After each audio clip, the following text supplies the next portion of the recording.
Es un placer contar esta vez con la presencia de Alexander Chaparro Silva, un joven historiador egresado del programa de Historia de la Universidad Nacional de Colombia,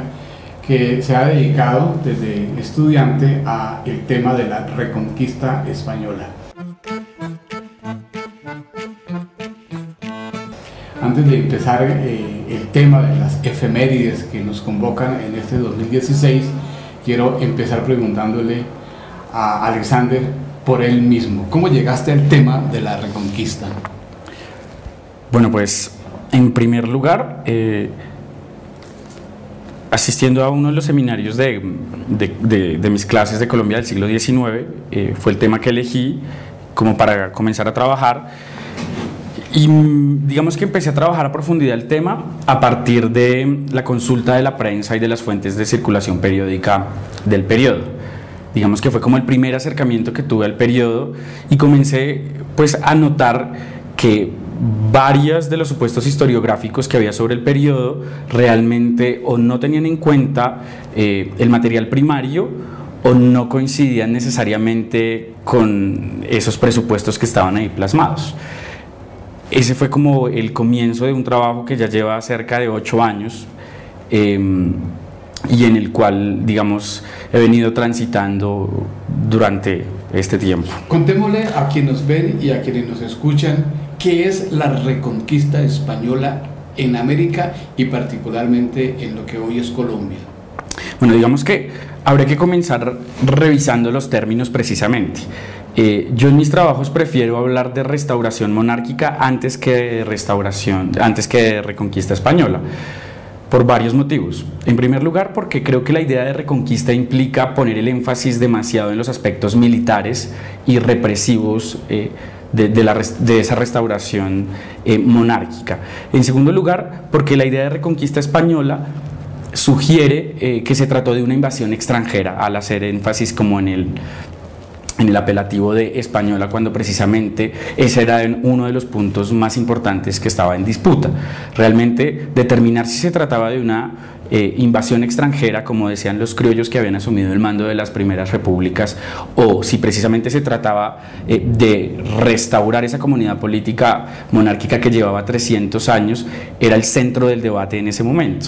Entonces digamos que yo empezaría comenzando por revisar eso. Creo que es necesario comenzar a revisar la terminología que utilizamos para referirnos a el siglo XIX, incluso a finales del siglo XVIII también parece conveniente comenzar a revisar los apelativos como Patria Boba, Reconquista Española, para comenzar, digamos, como a buscar nuevos criterios y como más plurales que nos permitan como entender de manera más comprensiva el periodo. Entonces yo hablo de restauración monárquica.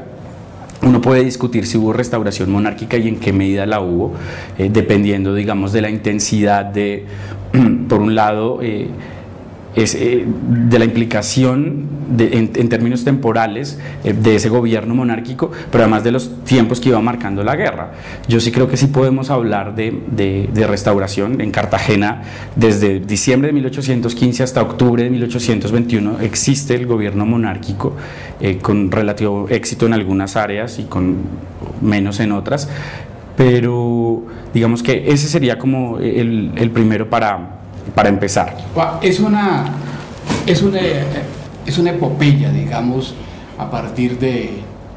ese sitio de Cartagena en 1815, y uno cuando ve las imágenes de lo que podría ser esto en una filmación. Yo siempre que leo sobre el sitio de Cartagena, yo me imagino a Canudos en Brasil, es decir, el resultado de un bloqueo como el que sufrió Cartagena en 1815, pues ahí la gente que sobrevivió, pues sobrevivió en condiciones muy precarias. La gente que pasó a la siguiente etapa de su vida fue como haber vuelto a nacer. ¿Por qué crees tú que no haya habido un interés por llevar a la literatura, en particular a la cinematografía, este episodio? Pues digamos que yo creo que son varias las razones que pueden contribuir a explicar como la ausencia relativa, por un lado, de estudios académicos juiciosos sobre la Reconquista Española, sobre la restauración monárquica mejor, y digamos esa ausencia cinematográfica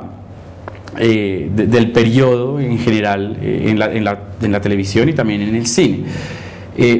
Empezaré entonces diciendo lo que considero como sobre la historiografía. Digamos que si a mí me preguntan si se ha hablado sobre la restauración monárquica, sí se ha hablado y se ha hablado mucho, pero lo importante es preguntarnos desde qué lugar se ha hablado. Siempre se ha hablado desde la historiografía patria, desde las historias patrias, que desde el siglo XIX comienzan a configurar ese epos patriótico y esa epopeya nacional, donde este periodo que va de 1815 a 1819 hasta la victoria bolivariana en Boyacá se constituye precisamente como en el marco de la narración de, por un lado, la virtud republicana y por otro lado la iniquidad realista. Digamos que se constituye en ese espacio fundamental para narrar esa nueva comunidad política a partir de la sangre de los héroes que es derramada en ese periodo de manera injusta y de manera arbitraria. Entonces, por un lado se ha hablado mucho de la restauración monárquica, pero se ha hablado siempre digamos, desde esta perspectiva moralizante, teleológica, por supuesto vencedora, a la hora como de revisar estos archivos. Yo diría que la ausencia cinematográfica tiene que ver, además de con la tradicional pobreza, con la tradicional pobreza a la hora de, digamos, de pensar en términos audiovisuales, digamos, nuestra historia. Realmente los esfuerzos que yo conozco para hablar de la independencia y en particular de este periodo datan simplemente de televisión. Pues están las crónicas de una generación trágica que son bastante famosas y una serie de cortos que circularon por televisión pública hace ya casi un par de décadas. No sé, supongo que en buena medida tiene que ver con que traducir este tipo de historias al lenguaje cinematográfico puede ser difícil en la medida en que estamos tan anclados todavía en esa historia patria de raigambre decimonónica que comienza a urdirse precisamente en las publicaciones periódicas, primero de las primeras repúblicas a los finales y segundo, digamos, durante los tramos de la guerra, y donde el Correo del Orinoco, por ejemplo, desempeña una labor fundamental porque es el que establece los marcos de narración de este episodio. Tú llevas unos 10 años trabajando en la restauración monárquica, ¿cierto? En el momento en que tú llegas, ¿qué es lo que encuentras historiográficamente hablando? Digamos que yo siento que uno puede hacer tres distinciones fundamentales en la historiografía del periodo, que realmente también cobijan a la historiografía de las primeras repúblicas y a la historiografía de la Gran Colombia en términos generales. Claro, no puede hacer matices y puede hacer diferencias, pero sí creo que puedo hablar de que existe una sola historiografía para este periodo. En particular para la restauración monárquica, yo creo que es fundamental, primero, diferenciar esa historiografía del siglo XIX, que como les decía anteriormente, comienza a urdirse a finales de las primeras repúblicas, con la narración detallada de cada paso que comienza a dar el ejército pacificador en el nuevo Reino de Granada y en Venezuela, por supuesto, y que encuentra primero en esas gacetas y luego en el Correo del Orinoco y en el relato que va a hacer José Manuel Restrepo, que se encuentra aquí a mi izquierda. Digamos, el libro, por supuesto, el libro se encuentra a mi izquierda, como un punto de partida fundamental para narrar el periodo. Digamos que a lo largo del siglo XIX, con la obra, por ejemplo, de un José Manuel Grot, que va a ser también muy importante para determinar los marcos de narración de este episodio,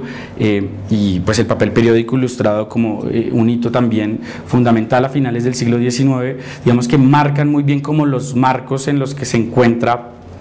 inscrito el periodo. Por otro lado, digamos que se encontraría como la historiografía que comienza a ser como ese relevo de alguna manera de esa historia escrita en clave moralizante, teleológica, y vencedora, como ya lo había dicho. Digamos, me explicaré brevemente. Es moralizante en la medida en que, por un lado, siempre el relato pivota, digamos, en una narración arquetípica entre el bien y el mal morales, y termina siendo como el enfrentamiento entre pérfidos españoles y virtuosos republicanos que riegan su sangre en favor de la nueva comunidad política, es decir, de la república.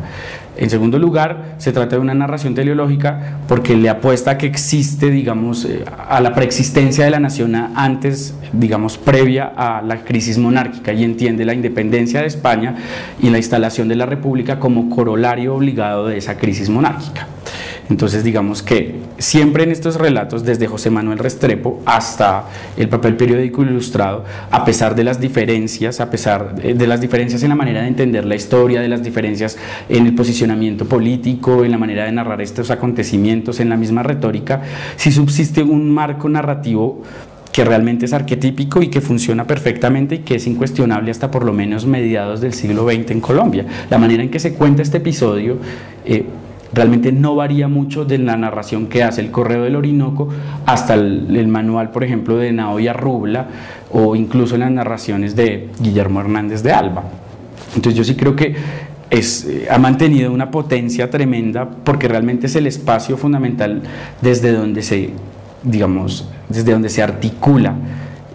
esa epopeya nacional. Hace falta revisar el himno nacional, digamos, cuando dice cesó la horrible noche, el bien germina ya. El himno nacional de la República de Colombia es una oda a ese momento fundacional de la nación que, digamos, se hace recaer en la revolución, pero también tiene muchas estrofas que hacen referencia a este periodo. En segundo lugar, entonces, está la historiografía del siglo XX, que comienza como a hacer esfuerzos más comprensivos y que señala esa ausencia fundamental del ideario realista a la hora de historizar los procesos de independencia, porque en la medida en que esta historiografía del siglo XIX está escrita desde una perspectiva vencedora que poco o nada tiene en cuenta la perspectiva de los monárquicos, pues hasta muy finalizado el siglo XIX todavía no sabemos quiénes fueron los monárquicos, ni contamos con materiales que expongan sus ideas, y su voz ha sido completamente silenciada. Entonces, solo a partir del siglo XX, con los trabajos de Guillermo Hernández de Alba, por ejemplo, o de Juan Friede, que tiene un libro fundamental y que yo sí siento que es un parteaguas para el caso colombiano,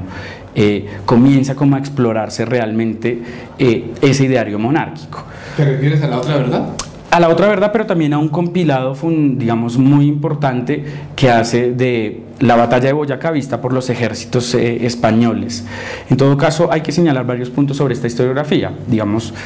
por un lado, que si comparamos con la historiografía venezolana, la pobreza de la historiografía colombiana en términos de cantidad de materiales es un poco sorprendente, exacto, porque en Venezuela ya desde finales del siglo XIX y principios del siglo XX comienzan a editarse materiales, digamos, sobre el ideario realista. Por supuesto, estos materiales que se editan, incluidos, digamos, los de Guillermo Hernández de Alba, que va a editar unas pequeñas memorias de un cura monárquico que fue muy, muy importante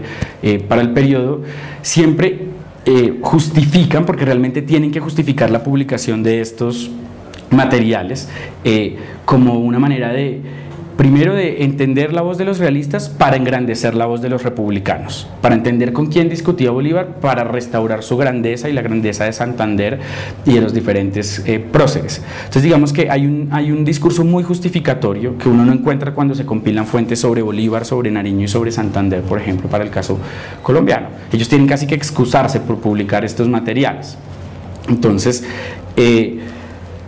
estos estudios, por ejemplo, como el de Juan Friede y la publicación de estas fuentes primarias y los comentarios preliminares, siempre están anclados, por un lado, como en el establecimiento de los orígenes ideológicos del pensamiento monárquico, y entonces eso tiene como resultado que siempre son presentados como tradicionalistas, por ejemplo, o como reaccionarios, digamos que es un término que está mejor instalado en la historiografía española, y en cambio aquí no ha tenido mucha fortuna, y me parece un aspecto positivo, porque realmente siento que es un término que ensombrece antes que dar claridades sobre, digamos, el mundo político de este momento. Entonces, la gran conclusión de estos trabajos, que si bien aportan la voz y que realmente señalan esa ausencia fundamental de la voz realista para historiar los procesos de independencia, termina siendo como: estos son los monárquicos y los bastiones fundamentales de su pensamiento se anclan en la tradición, son reaccionarios, y digamos lo que hacen es como articular simplemente ese nudo teológico político existente en la monarquía durante 300 años. ¿Y tú crees que no fue así? No, digamos que yo siento que un poco lo que ha pasado con la historiografía del periodo de las independencias ha sido que ha terminado empobrecida porque siempre ha sido leída bajo el prisma de la tradición y la modernidad. Digamos que un poco lo que ha terminado pasando con la historiografía, incluso con la historiografía que se escribe todavía desde el siglo XXI, tiene que ver con que los republicanos encarnarían esa modernidad y los monárquicos encarnarían esa pretendida tradición. Aproximaciones de ese tipo tienen varios problemas, digamos, desde mi perspectiva por lo menos, y es que por un lado es poco sensible a la combinación de lenguajes y a la combinación, digamos, de diferentes posibilidades conceptuales que ya están presentes en estos, digamos, en estos pensamientos, por decirlo de alguna manera. Yo siento que no es acertado tratar de encasillar por un lado a los republicanos como modernos y a los monárquicos como tradicionalistas, porque por un lado dentro de los mismos monárquicos no existe acuerdo sobre lo que es la tradición, por ejemplo. La tradición siempre es refuncionalizada y, como nos enseñó Eric Hobsbawm, las tradiciones siempre son inventadas y siempre son construidas y construidas de manera muy reciente. Entonces, cuando, digamos, Morillo llega a Cartagena y llega a Santa Fe y se reinstala el gobierno monárquico para el virreinato, lo primero que comienzan a hacer los monárquicos es a justificar nuevamente el gobierno y a tratar de reconstruir la legitimidad del rey, invocando tradiciones que, uno, no son tales, y dos, hay una completa disputa sobre cuál es el sentido de la historia o cuál es el sentido de la tradición en ese momento. Por otro lado, digamos que realmente no son prismas completamente claros y delimitados y decir esto es tradicional y esto es conservado y esto es moderno. Les doy un ejemplo básico. Por ejemplo, cuando se reinstala el gobierno monárquico en el virreinato del Nuevo Reino de Granada, se reinstala apelando un poco al gobierno, al derecho divino de los reyes para gobernar, pero también al mismo tiempo se apela a un sinfín de ideas pactistas que todavía están con mucha fuerza, y más a partir de las elaboraciones políticas de las primeras repúblicas, y además de eso se apela a la opinión pública y a la voluntad general, que son claramente elaboraciones que nosotros identificamos con el republicanismo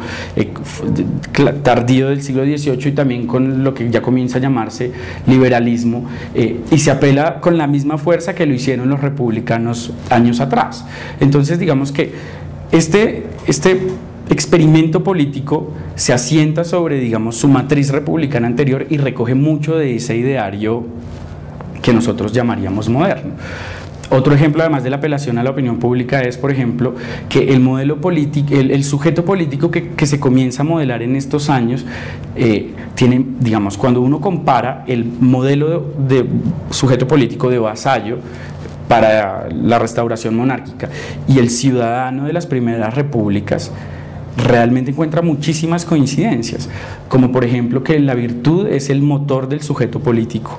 Y además, digamos, en este periodo se comienza a elaborar una noción de obediencia activa, que si bien ya se venía elaborando a finales del siglo XVIII,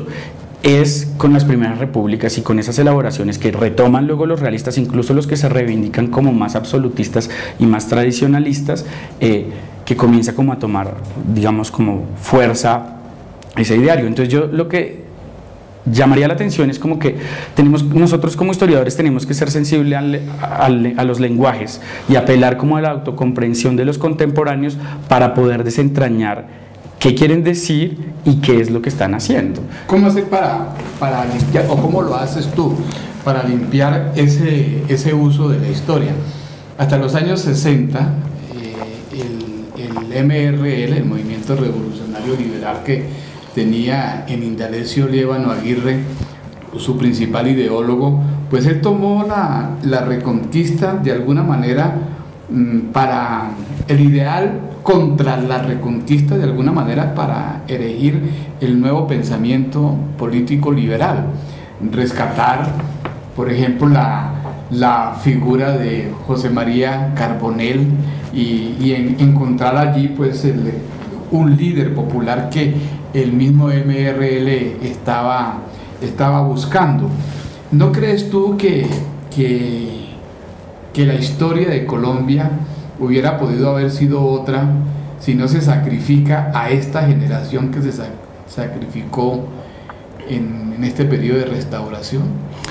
Sí, digamos que un poco los esfuerzos por historizar el periodo siempre tienen en cuenta más, digamos, por un lado los aspectos coercitivos del régimen y represivos, lo que se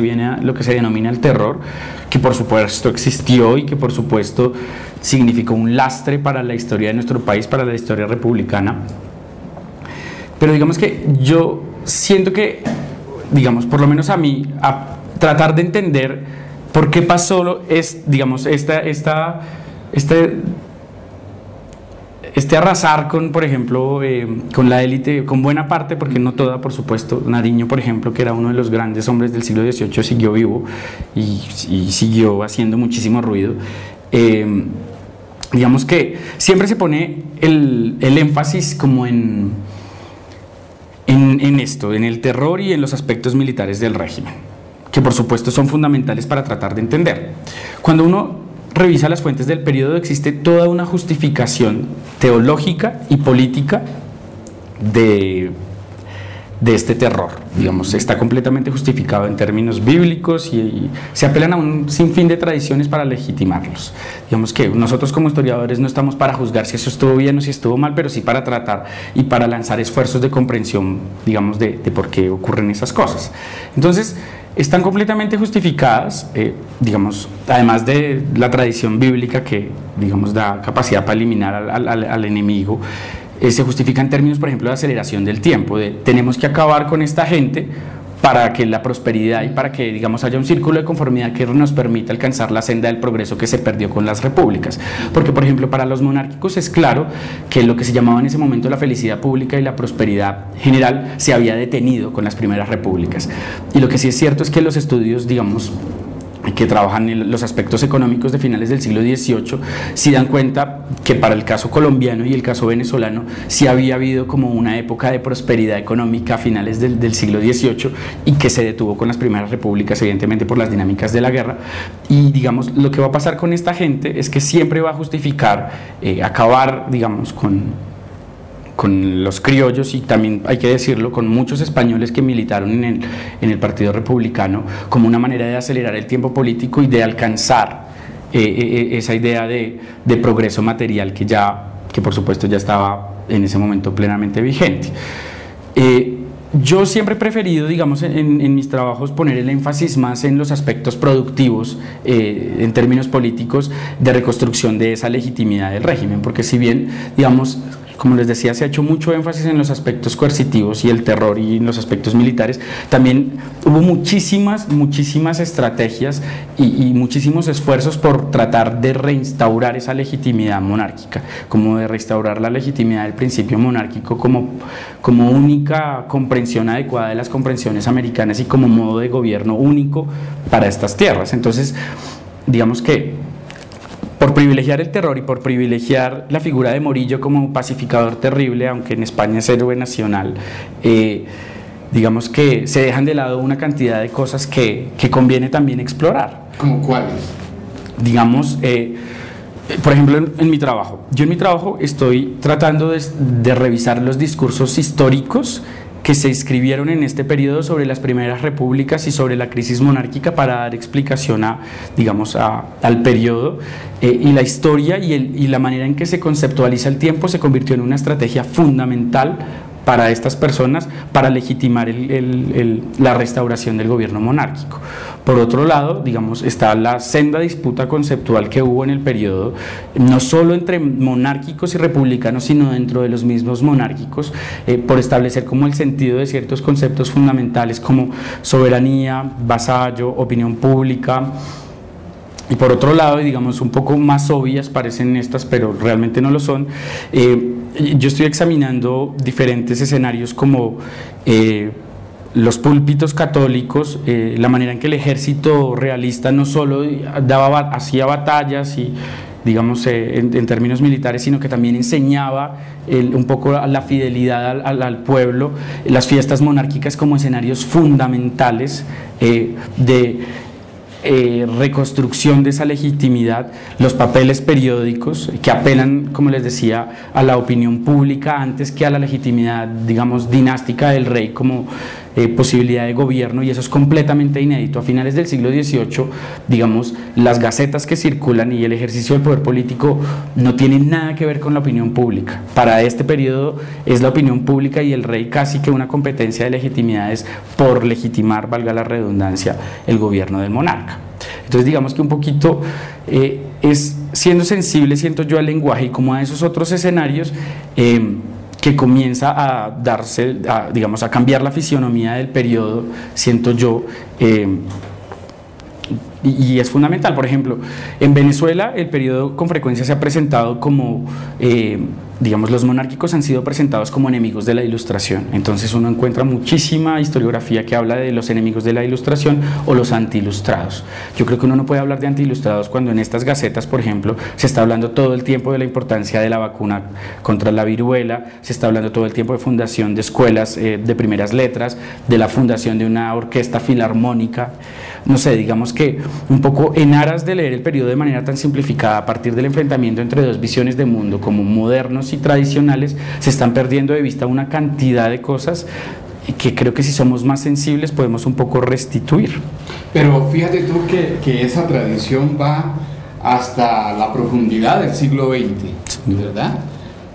Uno encuentra en la aseveración, en la calificación, en la evaluación que se hace del pensamiento conservador, simplemente que son tradicionalistas, que son religiosos, pero no se advierte que también allí hay una propuesta por lo menos de utopía social. Pero a mí lo que me asombra es la muerte,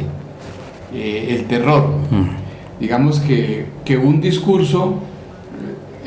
digámoslo en términos modernos, ¿en qué queda la modernidad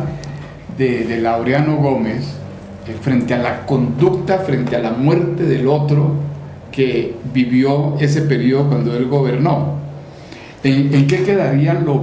lo que pudiéramos rescatar de los reconquistadores de 1815 al 19, asesinando, fusilando a este liderazgo que la República necesitaría después? Digamos que habría que llamar la atención sobre varios puntos.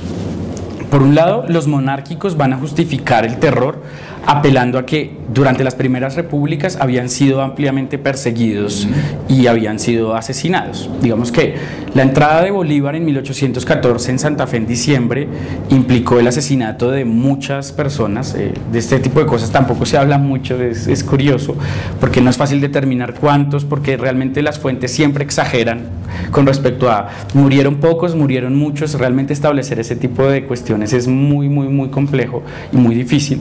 pero digamos que un poco ellos lo ven como una respuesta a la persecución que digamos que fue realmente efectiva durante las primeras repúblicas y que encuentra en el caso de la que se denomina la tierra firme, es decir, desde Panamá hasta Venezuela, el decreto de guerra a muerte de Bolívar como su expresión más acabada. Entonces los monárquicos van a decir: Bolívar fue el que sembró la muerte en la tierra firme y nosotros simplemente estamos respondiendo a ese decreto de guerra a muerte que hubo. Digamos que para mí siempre ha resultado como es difícil lidiar con eso, porque cuando uno registra las fuentes del periodo, además hay una justificación jurídica. Ellos dicen que no son asesinatos judiciales, sino que se llevan a cabo procesos donde cada uno es encontrado culpable de traición. Digamos que el debate en este sentido también es muy álgido, porque unos historiadores dicen sí se juzgaron en derecho, otros historiadores dicen no se juzgaron en derecho y sí son asesinatos judiciales. Pero digamos que un poco volviendo a las fuentes del periodo, por un lado se apela a esa defensa, a esa legítima defensa contra aquellos que, digamos, habían intentado asesinar. Lo cierto es que cuando uno revisa las fuentes de la Primera República, sí hay digamos, por ejemplo, la Gaceta Ministerial de Cundinamarca, que es el órgano del gobierno federal en Bogotá, si hay una radicalización del discurso político y se llama a la persecución de los monárquicos y de los españoles, y entonces ellos citan con Gaceta en mano, mire, en 1815 Antonio Villavicencio publicó un edicto proscribiendo a los españoles y nosotros lo que estamos haciendo simplemente es eliminar la cizaña, las malas ideas para que la monarquía vuelva a florecer. También hay que tener en cuenta algo, y es que cuando se reinstaura el gobierno monárquico, lo último que están pensando las cabezas del régimen es que el régimen se iba a acabar tan rápido. Digamos, para ellos esto simplemente constituía un levantamiento fundamental, importante, digamos, todos entendían, y eso hace parte, yo siento, un poco como también de esa clarividencia política que algunos de estos hombres tenían, que ya no había reversa, ya no había posibilidad de volver al antiguo régimen y que la monarquía iba a necesitar sendas reformas para poder volver a andar, pero en la cabeza de estos sujetos no cabía la idea de que en 1819 hubiera podido caer la capital y a partir de la capital haber caído como toda la parte norte de Sudamérica. Entonces yo siento que, claro, lo que termina pasando es que la política del terror se instaura entre 1816 y 17 y el régimen se cae en el 19. Pareciera que no tiene sentido, pero si uno piensa que lo que estaban pensando era gobernar 100 años más, pues digamos que un poquito el terror sigue siendo el mismo terror, por supuesto, igual de lamentable, pero tiene un poco más de sentido. 1820, hay una gran crisis allá en España, fracasa una supuesta expedición de gran cantidad de recursos humanos invertidos ahí, más de 12.000 hombres. ¿Tú te has puesto a pensar en lo que hubiera significado eso? ¿Que hubieran podido haber llegado? Sí, digamos que en todo caso yo siento que en la manera en que estuvo diseñada la empresa pacificadora, la falta de recursos, la falta de talento político de algunas de las cabezas que estuvieron aquí, digamos que de alguna manera la empresa era difícil porque España no mandó los auxilios suficientes ni de manera efectiva ni de manera rápida para lograrlo, pero digamos, más allá de eso, realmente yo pondría más el énfasis en los esfuerzos que se hicieron desde diferentes puntos y posiciones políticas desde diferentes lugares para tratar de evitar la separación de España y de América. Digamos que en el material que yo he revisado todavía encuentra uno entre 1826 y 1828 una cantidad de documentos de representaciones, como es el término jurídico para la época, mandadas desde aquí y desde Cuba por diferentes neogranadinos diciendo: ahora que ha colapsado la Gran Colombia es posible y es deseable que otra vez España vuelva a intentar otra vez mandar un ejército porque cuenta con la mayoría y con el aplauso de una gran mayoría en lo que ahora es Colombia, Venezuela y Ecuador. Digamos que un poco la idea de la restauración sigue muy vigente hasta la muerte de Fernando VII, hasta 1833. Ya luego, digamos, las ideas se comienzan como a diluir de manera más clara, pero yo sí quisiera llamar la atención en que todavía con la disolución de la Gran Colombia se piensa que es posible un gobierno de España en América. De hecho, cuando uno revisa las gacetas republicanas, que dan cuenta, por ejemplo, de que todavía mucha gente seguía el partido monárquico, que muchos seguían queriendo que gobernaran los españoles. Por eso, digamos, Santander tiene que, cuando toman presos al ejército de Barreiro, pues los condenan acá y también los cuelgan, como habían colgado los monárquicos a los republicanos, como una manera también de advertir: ya no hay vuelta atrás, ya no hay nada que hacer, vamos a ser independientes y vamos a ser republicanos. Pero todavía en 1826 Pasto se sigue levantando, Santa Marta se sigue levantando, y por ejemplo en las gacetas de Antioquia, en el Eco de Antioquia, por ejemplo, se sigue diciendo que las mujeres siguen siendo tremendamente fieles al partido del rey. Entonces digamos que cuando uno comienza a revisar esto con pinzas, se da cuenta que la transición de un orden monárquico virreinal a una transición republicana fue lenta, fue compleja, y hay una recomposición de imaginarios, prácticas, valores que es de larga duración. Si es que se puede llamar tránsito a eso de orden monárquico a orden republicano, porque sabemos que no es una transición a un orden conceptual completamente diferente. Estamos hablando de la reconquista española que está cumpliendo justamente 200 años en este 2016. Alexander, que es un conocedor del tema, que sigue profundizando sobre esa temática, ha decidido que ese nombre no sería el adecuado, sino más bien una restauración monárquica. En un trabajo que adelanta Alexander sobre este periodo para su tesis de maestría, él ha decidido una denominación que es el momento absolutista. ¿A qué momento absolutista te refieres? Digamos que la historiografía sobre el periodo con frecuencia ha denominado como la vuelta al absolutismo a la restauración de Fernando VII en España. Fernando VII vuelve en 1814, anula la Constitución de Cádiz, y digamos decide que va a reconquistar los territorios de manera militar en donde el conflicto parece más aguzado, que es Venezuela y la costa caribe colombiana. Entonces, digamos que un poco, cuando yo lo denomino momento absolutista, lo hago teniendo en cuenta varias razones. Por un lado, que muchos de los sujetos que estuvieron en la cabeza de esa restauración monárquica se identificaban como absolutistas, pero absolutistas no quiere decir necesariamente tradicionalistas ni reaccionarios. Digamos que un poco, como ya lo había mencionado, cuando uno se acerca realmente a las fuentes del periodo, incluso de aquellos que sí se reclaman tradicionalistas, lo que encuentra es una cohabitación desordenada de argumentos políticos de todo tipo, desde jansenismo, republicanismo clásico, neoescolástica,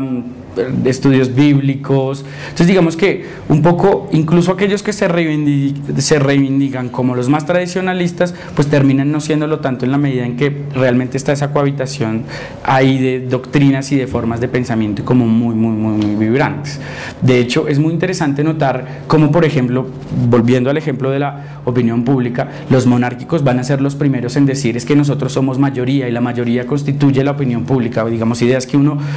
asocia hoy en día con populismo y cosas de ese estilo. Los monárquicos son como los primeros en estrenar esas fórmulas de somos mayoría, la mayoría quiere el gobierno del rey y en consecuencia tiene que gobernar el monarca. Los republicanos van a ser mucho más cuidadosos a la hora de recortar el sujeto de la opinión pública y van a decirlos, el público son solo los sujetos ilustrados que tienen ciertas características. Entonces digamos que un poco yo diría que habría que estar atentos. Yo lo llamo el momento absolutista un poco porque desde el periodo se puede denominar así. Obviamente el momento, digamos, esta denominación de momento tiene que ver con un trabajo que ha sido fundamental para mí, que me ha permitido también tratar de entender esto de las transiciones de órdenes políticos, el lenguaje y los conceptos. Y es el trabajo de John Pocock, que denomina su libro El momento maquiavélico y que da cuenta como del florecimiento de ese republicanismo clásico y de las posibilidades que abre como Maquiavelo como pensador político. Entonces yo lo que hago es retomar como eso del momento maquiavélico y lo proyecto aquí a mi tesis para decir cómo se trata de un momento absolutista, porque además también, y como lo demuestra Pocock para el caso de Maquiavelo, lo que hace Maquiavelo y lo que van a tener que enfrentar los monárquicos es enfrentar con que el orden político no es natural y no es dado, sino que está hecho a partir, digamos, de elementos humanos y que es afectado por el cambio histórico y por el accionar y por el pensamiento humanos. Hasta el siglo XVIII uno encuentra justificado el gobierno del rey en términos de naturaleza, en términos de Dios lo quiso así. Por supuesto, para el periodo también se siguen utilizando ese tipo de metáforas y de explicaciones políticas, pero lo más importante aquí que hay que tener en cuenta es que la monarquía pasa de ser un gobierno trascendente a ser un gobierno inmanente, es decir, que es modelado por los hombres. Digamos, es muy interesante ver por eso también como las nociones de temporalidad y de historicidad que se manejan para el periodo, y es como que el progreso ya no depende solo de Dios, sino que está en las manos de la humanidad. No estaba preparado Colombia para la independencia y menos para el establecimiento de una república. No estaba preparada España para el sostenimiento de ese imperio. Es lo que uno colige de lo que has dicho. ¿Tú has pensado en una posibilidad de la comparación con Brasil? Pues digamos, son procesos completamente diferentes. Digamos, el simple hecho de que el monarca español se haya quedado en Europa y en cambio la monarquía portuguesa tuviera que viajar a Brasil, realmente hace, digamos, que el proceso sea completamente diferente, sin tener en cuenta que la imprenta llega de manera muy tardía a Brasil comparado con lo que llegó a la tierra firme. Entonces, digamos que por supuesto que la comparación siempre es bienvenida. Digamos, el proceso mexicano también es muy interesante y el proceso en el virreinato del Río de la Plata también es, es muy interesante. Digamos que un poco sí está como, sí es tentadora la idea de comenzar, digamos, como a hacer esas comparaciones. Sin embargo, yo siento que todavía nos falta mucho por establecer de nuestro propio proceso. Y cuando digo nuestro propio proceso, no me estoy refiriendo al proceso colombiano, porque realmente, digamos, cuando uno comienza a revisar las fuentes del periodo para el caso neogranadino, se da cuenta que es imposible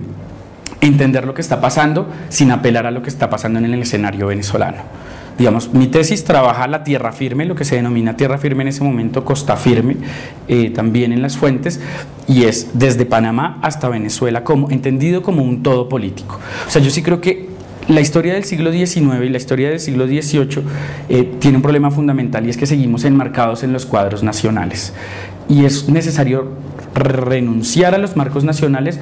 para hacer historia del siglo XIX y para hacer historia de este periodo en particular, donde si hay una comunidad política completamente consolidada, es la comunidad política de la monarquía española. Entonces, digamos que es fundamental, por un lado, atender a lo que está pasando en la península, pero tratar también de entender aquí las unidades geográficas de manera más grande. Entonces, cuando se diseña la empresa reconquistadora, por ejemplo, Fernando VII tiene claro que la empresa se hace para Venezuela y para el nuevo Reino de Granada, y por eso nombra solo un jefe, que es Pablo Morillo,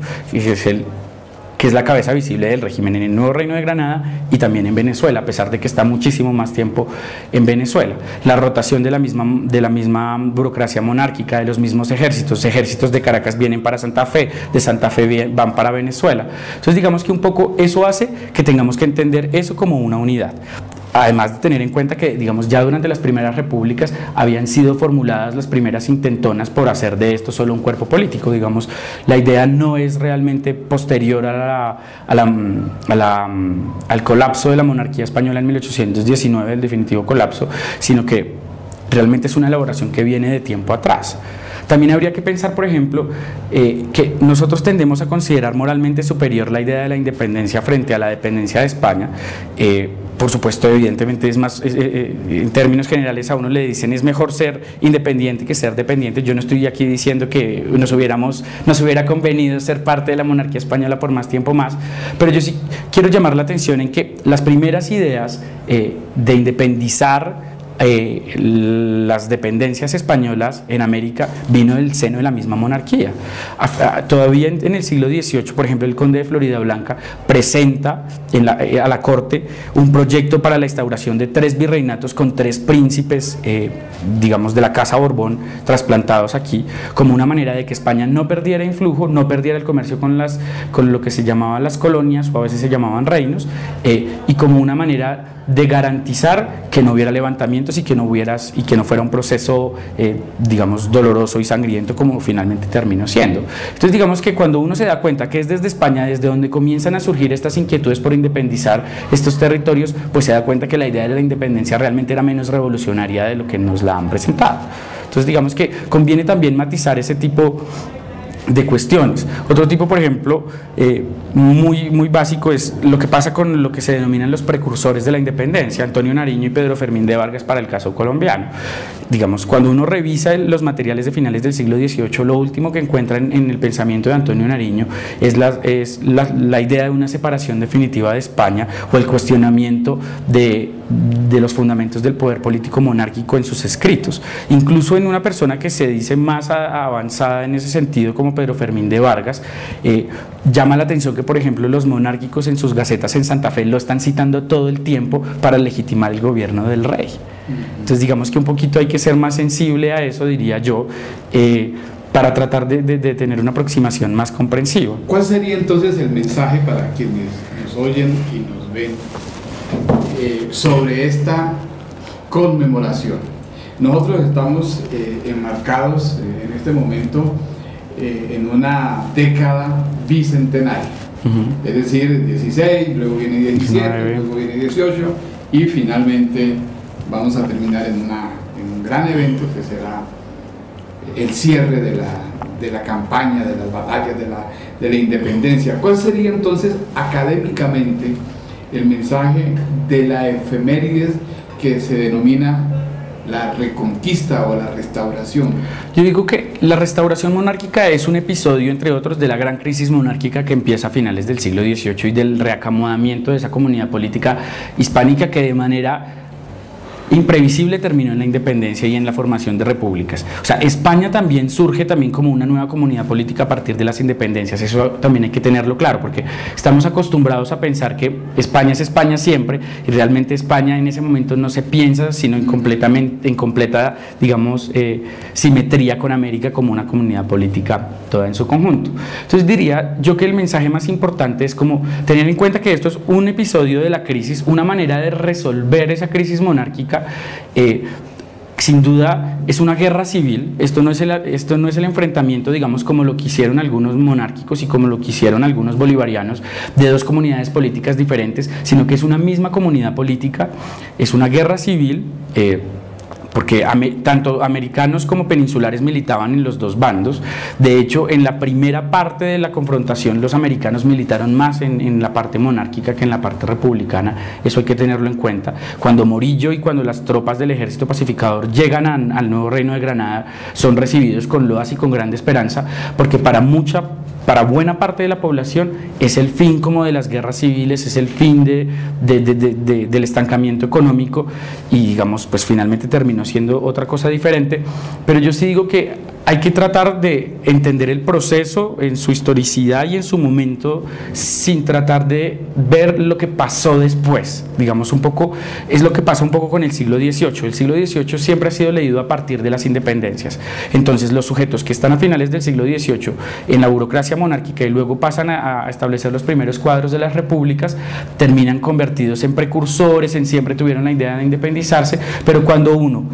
hace esa separación, digamos, entre siglo XVIII y las independencias, se da cuenta que lo que hemos hecho es simplemente proyectar lo que pasó después de una manera terriblemente teleológica y, digamos, signada por la inevitabilidad de estos procesos que, pues, digamos, a la hora de historiar no conviene, por supuesto. Entonces, digamos que lo más importante es tener en cuenta como una perspectiva sensible al lenguaje, digo yo, sensible a los conceptos, sensible a los procesos, y un poco suspender como nuestras certezas de lo que realmente pasó después, y tratar de entender que los esfuerzos que hicieron los monárquicos, tanto peninsulares como americanos, realmente no estuvieron nunca movidos por digamos, nunca entendieron la dependencia de España ni la conformación de esa comunidad política con la monarquía y con el resto de América como una manera y como un menoscabo para el país. Digamos, tan patriotas eran los republicanos como los monárquicos. Ambos estaban guiados por lo que entendían que era el bien público, la utilidad pública y la prosperidad común. Es muy significativo que Morillo, en una de las órdenes que le da a sus ejércitos, les prohíbe utilizar el término patriota para denominar a los republicanos, porque va a decir: nosotros somos incluso más patriotas que ellos, porque nosotros queremos el bien de la Nueva Granada y queremos el bien de Venezuela. Entonces, digamos que un poco tan neogranadinos eran los que militaban en el partido monárquico como los que militaban en el partido republicano, y es necesario integrar esa voz a la hora de historizar estos procesos de independencia y de dar una mirada de larga duración, porque realmente, si queremos establecer históricamente y si queremos comenzar a, digamos, a aguzar nuestra conciencia histórica, yo sí siento que es fundamental, por un lado, restablecer esas voces, pero por otro lado resulta fundamental restablecerlas, porque si queremos entender qué tipo de comunidades políticas fuimos y actualmente somos herederos de esas comunidades políticas que fuimos, es fundamental realmente apelar a otros modos de comprensión que realmente, pues, quedaron de lado y no se integraron en la visión que terminó venciendo. Alexander, ¿no temes a los motes de que empiecen a decir que este joven historiador es muy conservador? Fíjate tú que esa corriente que tú esbozas acá en Colombia, yo la encuentro muy parecida a la corriente de la historiografía brasileña que lidera José Murilo de Carvalho. José Murilo de Carvalho, no solamente o posterior al libro sobre la formación de las almas, él sostiene que el imperio fue mejor que la república, y ha tenido un eco impresionante porque en la medida en que se celebran las proclamaciones de la República en los últimos años, la gente en Brasil es más consciente de que la República no sirvió para nada, de que el orden era mucho mejor y que la democracia incluso era mucho mejor en el imperio. ¿Acá no hay ese peligro que caigas también en esa tendencia? Pues digamos que para mí es importante señalar y dejar claro que yo no estoy diciendo que es mejor ser monárquicos que ser republicanos, o que la república no valió la pena, o que el proceso histórico no debió haber pasado de esa forma. Ni estoy justificando aquí el accionar de los monárquicos, ni el terror, ni la decapitación de la clase dirigente criolla. Digamos que yo a lo que apelo realmente es a que intentemos comprender, y comprender en términos históricos es ser sensible a la autocomprensión que los contemporáneos hicieron de ese proceso, tanto los que estaban del bando republicano como los que estaban del bando monárquico. Lo que pasa es que a la hora de abordar, al partido monárquico y a la restauración monárquica, nos quedamos con solo la visión que de estos procesos y de estos sujetos dieron los republicanos. Y yo lo que estoy llamando la atención es: tenemos que tratar de apelar a esa misma autocomprensión de los monárquicos para ver qué nos querían decir y cuáles eran sus luchas y cuáles eran sus, sus pretensiones de legitimidad, que eran tan legítimas como las de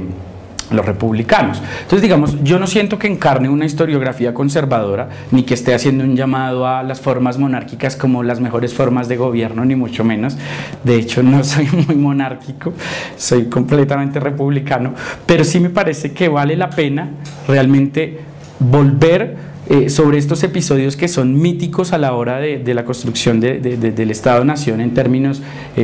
discursivos y no discursivos, y me parece que realmente sí es fundamental comenzar a revisar este tipo de narrativas. Yo creo que es más conservador apegarse a los relatos que nos vienen contando desde el siglo XIX hasta nuestros días y que concluyen que Bolívar, Santander y Nariño lo dieron todo por nosotros y son la sangre simiente de la nueva comunidad política, y que la revolución era inevitable y que la independencia es un acto de justeza contra el despotismo de 300 años, etcétera, etcétera. Yo sí creo que eso resulta siendo más conservador que realmente cuestionar esa mitología nacional. Cuestionar porque necesitamos comprender, y necesitamos comprender qué tipo de comunidades políticas fuimos, porque si algo enseña, siento yo, esta experiencia de la restauración monárquica, es que el accionar humano puede cambiar el rumbo de la historia. O sea, muchos de estos sujetos jamás se imaginaron que la monarquía hispánica pudiera ser una comunidad política finita y que se acabara, y que el gobierno del rey se acabara, pero que además la unión con España se acabara. Lo que nos enseña esto es que realmente el orden político lo hacemos nosotros y lo podemos modelar y lo podemos cambiar. Realmente es una cosa muy revolucionaria. Bueno, Alexander, volviendo al tema de las efemérides, el año pasado tuviste una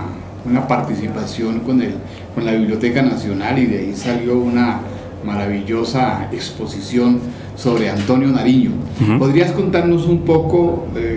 sobre esa experiencia? Sí, digamos que un poco la idea era conmemorar los 250 años del natalicio de Antonio Nariño, y decidimos poner el énfasis en Antonio Nariño como un gran intelectual de finales del siglo XVIII. Digamos que un poco a la hora de enfrentarnos a una figura de Nariño, la mayoría de los historiadores han privilegiado el Nariño militar o el Nariño presidente durante las primeras repúblicas y paladín del centralismo santafereño. Lo que nosotros quisimos hacer fue, por el contrario, abordar esa faceta de Nariño de finales del siglo XVIII y tratar de desmontar el mito, o tratar de poner entre paréntesis ese mote que se le da a Antonio Nariño como el precursor de la independencia, no para quitarle su grandeza intelectual, que la tiene por supuesto, ni militar, ni su grandeza en general, ni incluso su talante heroico, y además hay que recordar siempre que Nariño pasó 16 años preso por haber impreso y traducido los derechos del hombre, y en un gran gesto realmente, pero sí para cuestionar las narrativas patrias tradicionales que nos dicen que la independencia era inevitable, que simplemente se trata de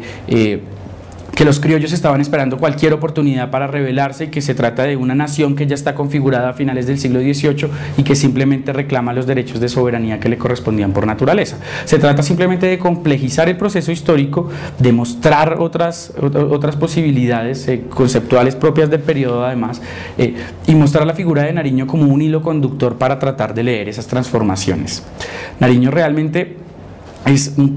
uno de los criollos adelantados sin duda a su época en ese sentido, en el sentido en que es un gran intelectual, es el primero que trae la imprenta privada a Colombia. Digamos, existía la imprenta virreinal, pero Nariño funda el primer taller de imprenta privado. Su biblioteca es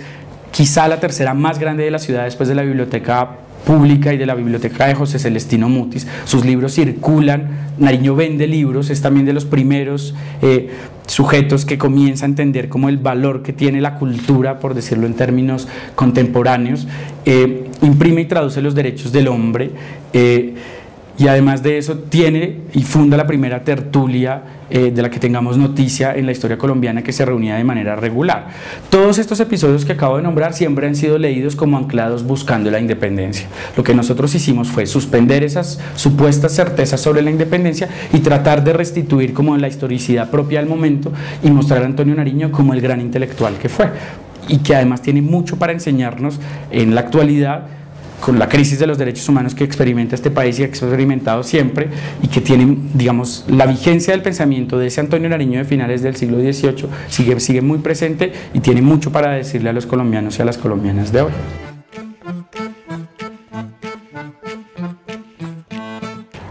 Alexander, tengo aquí en mi mano este libro de Juan Friedi que se llama La Otra Verdad, la independencia americana vista por los españoles. Cuéntanos un poco sobre la experiencia de este historiador y lo que te haya podido influir. Pues digamos, Friedi es fundamental para historiar este periodo de la restauración monárquica en particular, porque es de los primeros que publica compilaciones de fuentes primarias digamos, y además lo hace avalado por la Academia Colombiana de Historia. Entonces digamos que es un esfuerzo. Primero publica en los boletines de la Academia de a pocos documentos, y luego hace la gran compilación con el Banco de la República de todos los documentos que encuentra sobre la batalla de Boyacá narrada por los ejércitos españoles. Digamos que en esa medida es un esfuerzo tremendo por incorporar la voz de los monárquicos a la historia de los procesos de independencia en Colombia. Este libro, La Otra Verdad, digamos que cuestiona mucho realmente de esos mitos, como por ejemplo el mito extendido de que los monárquicos eran españoles y los republicanos eran americanos, y que digamos niega abiertamente el talante de guerra civil que tuvo las guerras de independencia, y comienza a partir de esa idea a hilar, digamos, como las múltiples posibilidades políticas también del periodo. Una cosa que muestra Friedi en este libro es que, digamos, también había mucha polémica y mucha incertidumbre dentro de los mismos monárquicos. Es decir, la narración fundamental de la independencia colombiana reduce y limita las posibilidades de los monárquicos y los encasilla como monárquicos, pero cuando uno va a explorar se da cuenta que lo que hay es una multiplicidad de posiciones que encuentran, digamos, en el gobierno del rey como el principio de comprensión más adecuado para las realidades americanas, pero que cómo se lleva a cabo ese gobierno y cómo se lleva a cabo y cuáles son los fines de ese gobierno, pues digamos el disenso es amplio. También eso hay que comenzar a entenderlo, digamos. Uno es el proyecto que un Pablo Morillo tiene en mente para la tierra firme, y otro es el que tiene en mente el virrey, por ejemplo, Francisco de Montalvo, o el gobernador de Cartagena, Gabriel de Torres. Por eso es que cuando uno comienza a revisar el periodo y va al Archivo General de Indias, lo primero que se encuentra es una cantidad de pleitos entre estos tres sujetos y también el virrey Sámano, sobre cómo se debe hacer la restauración, sobre cuáles son los excesos que cada uno comete, sobre dónde se debe hacer el esfuerzo por restaurar. Por ejemplo, una cosa tan básica como cuando llega Morillo, lo primero que hace es poner a los republicanos a hacer los caminos, digamos, a restaurar los caminos físicos para mejorar las comunicaciones del virreinato. Digamos, el avance en términos prácticos fue amplísimo, pero el costo de vidas humanos fue alto. muchos lo veían como una manera de Morillo de castigar a los republicanos y de sentenciarlos a muerte sin sentenciarlos a muerte abiertamente. Montalvo lo va a denunciar, va a decir que es un abuso, que Morillo esté mandando a los republicanos a empedrar los caminos. Entonces digamos que no hay un acuerdo fundamental sobre cómo se debe llevar a cabo esa restauración, sobre cómo se debe gobernar exactamente. Digamos, con Morillo, Morillo es el primer militar que gobierna realmente el territorio colombiano y lo hace de manera militar. El virrey, en sendas comunicaciones al rey, va a comenzar a decir: el gobierno ya tiene que ser civil porque ya la campaña de reconquista militar acabó y ya debe comenzar a restaurarse el gobierno como se conocía a finales del siglo XVIII. Entonces digamos que también es muy interesante como, digamos, ver ese disenso. Es fundamental a la hora de abordar el periodo, creo yo. Muy bien. Son entonces los 200 años de nuestra independencia la gran efeméride. ¿Cómo encuentra este bicentenario el estado de la historiografía sobre la independencia?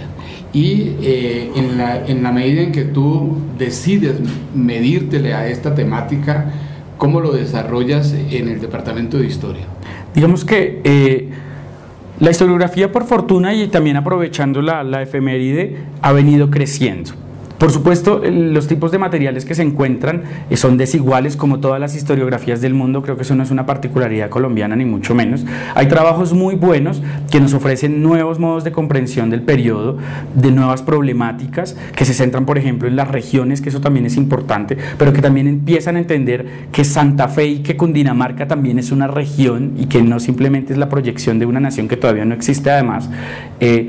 Y comenzamos ya a entender mejor como las motivaciones, los proyectos y las ideas de otros sujetos que están más allá, digamos, de la élite blanca y letrada. Eso también ha sido como muy importante y que para el caso de la restauración resulta fundamental porque son en buena medida los indígenas en primer lugar y algunas de las castas como el soporte estructurante de este proyecto. Y eso también hay que tenerlo en cuenta. Entonces yo sí creo que, digamos, precisamente la efeméride sí ha permitido como que el estado de la cuestión avance, ha permitido que comprendamos mejor qué pasó con las independencias. Por supuesto el material es irregular y prima el disenso, por supuesto, porque también las aproximaciones que un poco actualizan de alguna manera esa mirada decimonónica sobre el proceso de independencia siguen muy vigentes, y digamos que uno identifica composiciones más conservadoras y más de la gran epopeya patriótica y el énfasis en lo militar. Yo siento que un poquito estamos también ya comenzando a cuestionar más ese tipo de relatos y abogar por nuevos modos de comprensión. Digamos, ya por ejemplo, un aspecto fundamental para mí, que además he venido trabajando con mi grupo de investigación, es la revisión de la prensa periódica. Ya solo revisar la prensa periódica y apelar a otro tipo de fuentes comienza a ser, digamos, fundamental para revisar el periodo, o así como a los elementos iconográficos, así como otros espacios más allá también como de los que siempre se han revisado para contar, digamos, los procesos de independencia. Yo soy optimista realmente con respecto a los resultados que de aquí hasta 1820 podamos conseguir para seguir. Hasta el 2020. Sí, porque digamos que un poco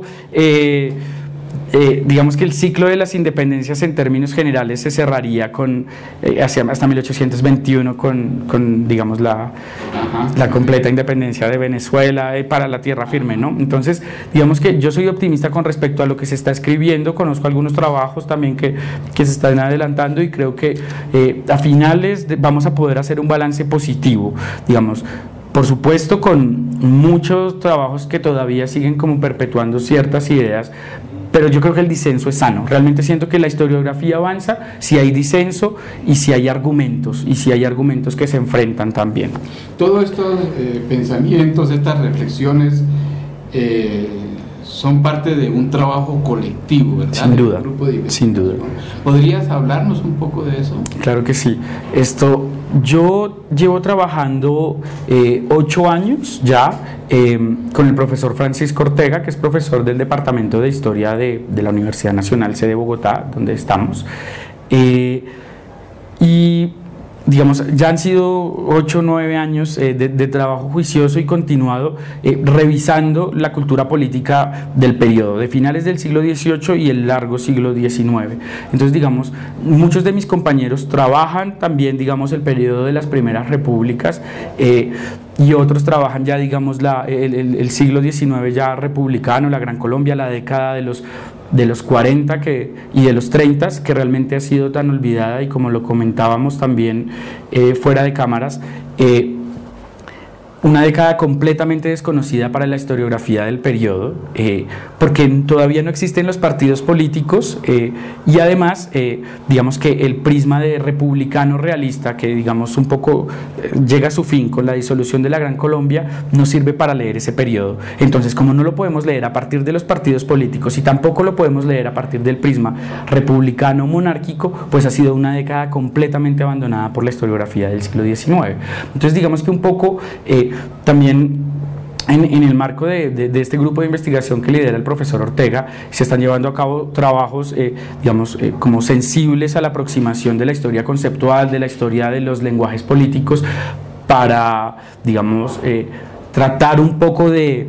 presentar una visión renovada de ese siglo XIX y también de finales del siglo XVIII y de esa cultura política, la revisión de conceptos fundamentales como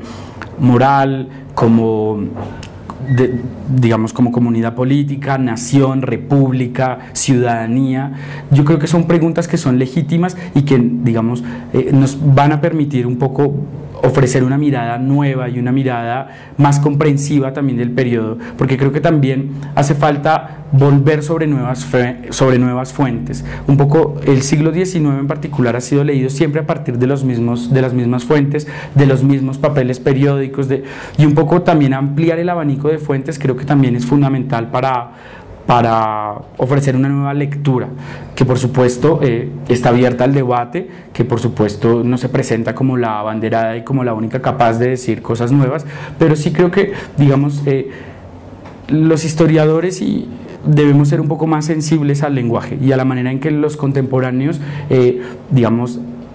realmente tenemos que ser más sensibles a la autocomprensión de los contemporáneos y tratar de escarbar en sus propias palabras qué es lo que quieren decir y qué es lo que quieren hacer. Esta línea de investigación que dirige el profesor Francisco Ortega es una línea que se nutre de especialistas, no solamente de la Universidad Nacional, no solamente de estudiantes y profesores, sino también de profesores de otras universidades, e incluso tiene una, digamos, una influencia en lo que vulgarmente decimos provincia, en Colombia. Pero una temática, digamos, de la manera como tú la enfocas,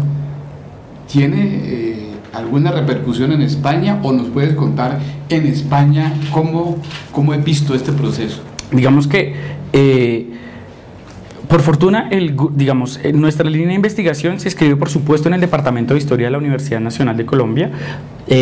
pero también, digamos, que se inscribe en el marco de un grupo de investigación más grande, que es el Grupo de Prácticas, Imaginarios y Representaciones, que es un grupo interinstitucional conformado por la Universidad Javeriana, por la Universidad de los Andes y por nuestra universidad en sus sedes Bogotá y sede Medellín. Entonces, digamos que muchos de estos debates se llevan a cabo también en el seno de este grupo de investigación y sus resultados, por supuesto, se escriben allí.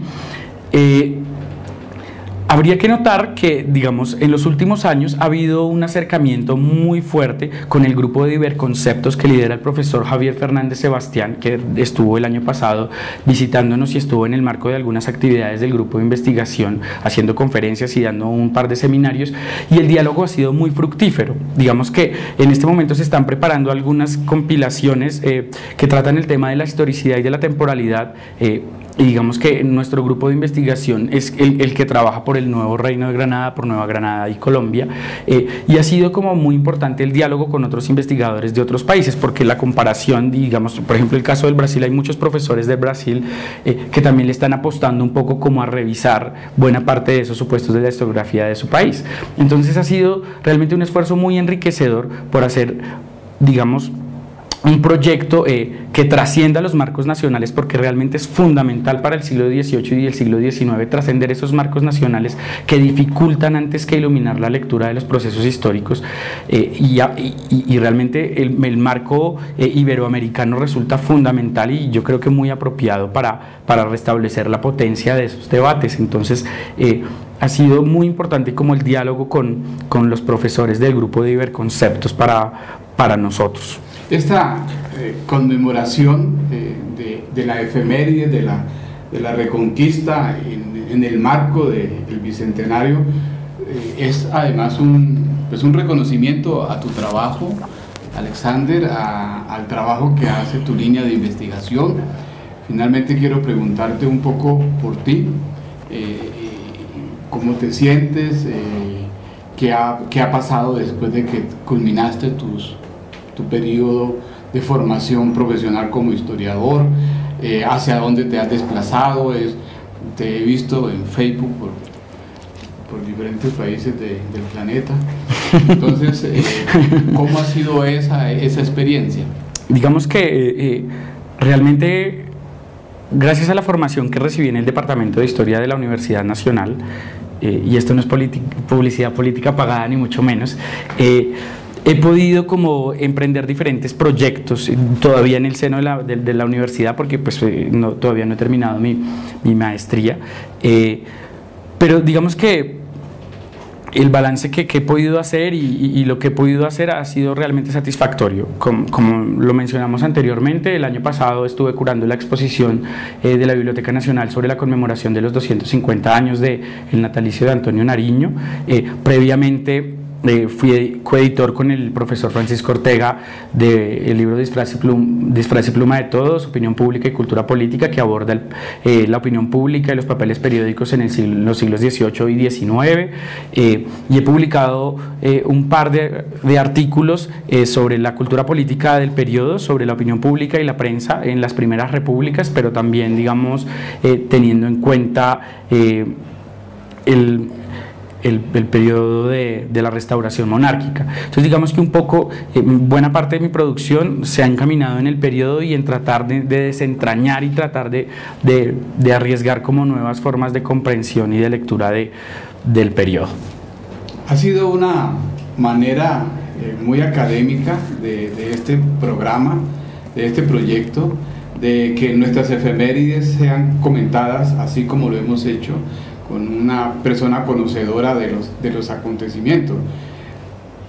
No puedo terminar el programa sin preguntarte por tu consideración de los fusilamientos que desde febrero hasta julio, hasta octubre de 1816 estamos tristemente conmemorando. Sí. No sé si tengas algún mensaje sobre eso. Sí, digamos que un poco, hay que decir, nunca hubo consenso y nunca hubo acuerdo con que esos fusilamientos fueran la mejor decisión. Digamos, en los escritos que uno encuentra de los que fueron monárquicos y de los que siguieron siendo, porque muchos de los monárquicos realmente se exiliaron primero en Cuba y después en la península, muchos de los escritos van a decir que precisamente esos fusilamientos fueron los que terminaron de hollar la unidad moral de la monarquía hispánica y la posibilidad de unión entre España y por lo menos lo que ahora es Colombia y Venezuela. Entonces digamos que en el caso colombiano, que es donde es más dramático esto de los fusilamientos, porque en el caso venezolano realmente fueron muy pocos los que fueron en términos de cabezas visibles de criollos blancos, los que fueron al cadalso. En el caso colombiano realmente es mucho más dramático. Digamos que lo que tristemente conmemoramos realmente es como que esa potencial clase dirigente que estaba para el país ya no esté.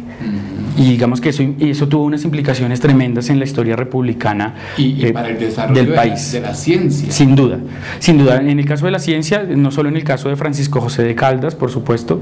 también las mismas guerras también fueron fundamentales. Muchos hombres y también mujeres, eso también hay que decirlo, que tampoco lo conocemos mucho, que perdieron la vida en las guerras eran, digamos, potenciales científicos, potenciales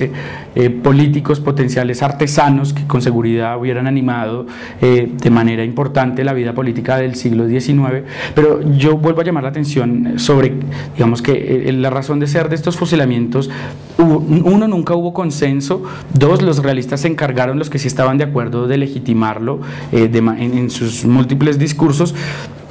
Y tres,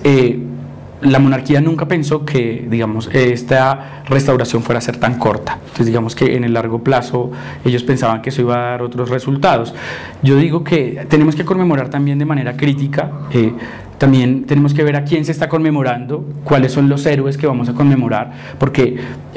curiosamente, y digamos eso tiene que ver mucho con la manera en que se sigue escribiendo la historia en Colombia, la primera persona que muere fusilada por el régimen reconquistador en Santa Fe es un negro, es un negro liberto. Entonces, sospecho que no va a estar en la agenda de celebraciones ni va a estar rememorado su subida al cadalso, y en cambio vamos digamos, por supuesto con mucha legitimidad, y yo creo que el homenaje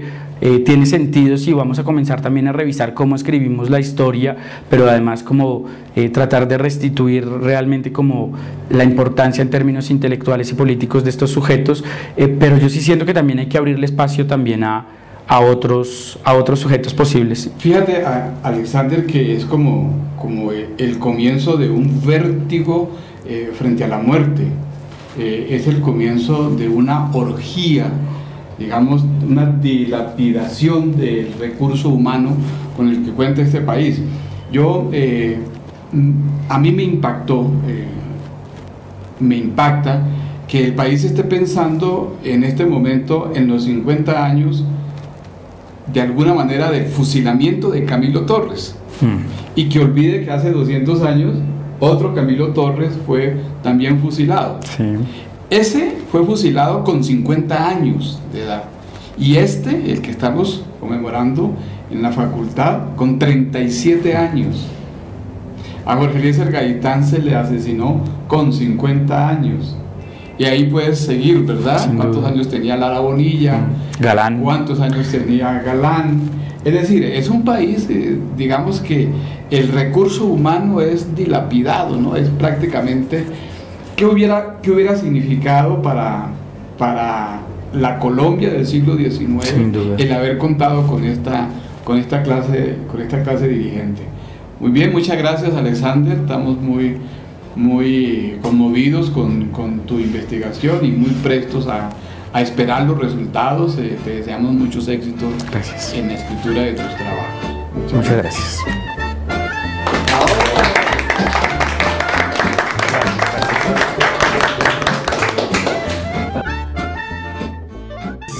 Es además muy curioso porque, por ejemplo, cuando llega Morillo a Santa Fe, lo primero que dice es que nunca había visto a unos pobres más oprimidos que a los pobres de Santa Fe.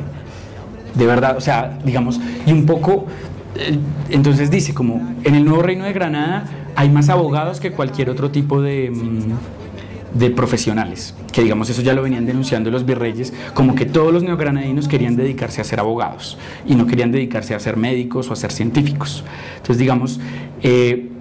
llama la atención que llega Morillo y dice todos quieren ser abogados, y lo primero que hace es establecer un plan de gobierno donde dice que los jóvenes promisorios del país no se pueden dedicar a la abogacía porque además eso les mete ideas potencialmente revolucionarias, y que en cambio el Nuevo Reino de Granada, en su proverbial atraso, necesita científicos, gente que experimente con viruelas, con vacunas, que haga puentes, que haga ingeniería. Y dice, y a mí me queda sonando mucho esas palabras, de nunca había visto una plebe tan oprimida como la de este virreinato, ni en España, que ya es como